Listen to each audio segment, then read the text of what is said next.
Okay, so I'm going to go incredibly lo-fi on this video. Unlike my previous videos, I am going to use Paint.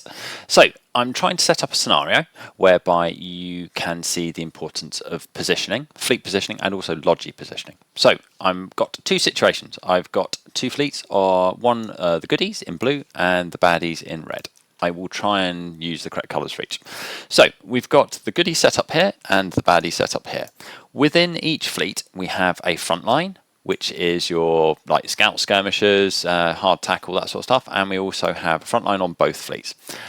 Within each fleet, you also have a dedicated Logi wing. Now, as I sort of said previously, it's super important that Logi is placed in such a way that it is farther away from that of the hostile force. So you would never put a Logi wing here, for example, for the blues.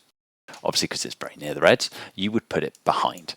And likewise for the reds, you'd put the Logi wing behind. Now, I'm going to focus on the movement from the red team toward the blue team. For the red team to tackle the blue Logi, they would have to, they've got a number of routes. They could go through or they could go round. So there's three routes there. Obviously, this is a one-dimensional plane. Now, under the circumstance where they go through, they are going to get tackled here. And they're going to lose their scouts and skirmishers, so on and so forth. So the obvious thing for the scouts to do, or the hard tackle to do, is to wheel round or go over. Now, if they wheel round this way, for example, so the lower arrow here, they're in a position whereby they can tackle the Logi there.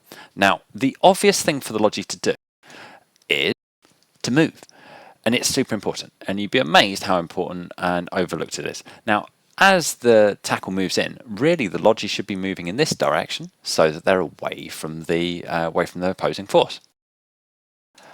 Likewise, if it's this direction, they would move in that direction, obviously to then put themselves between. Now, I appreciate obviously they're then technically moving towards the hostile DPS, which could then come and play that way towards them. However, space is a three-dimensional thing, and you have to remember that. There's an up and down plane, there's a left, right, so on and so forth. Now, under the circumstances that I've kind of demonstrated, you can hopefully see how important Logi placement is, but also the importance of the fleet placement in relation to where the Logi is, but also the skirmish and scout wing at the front line.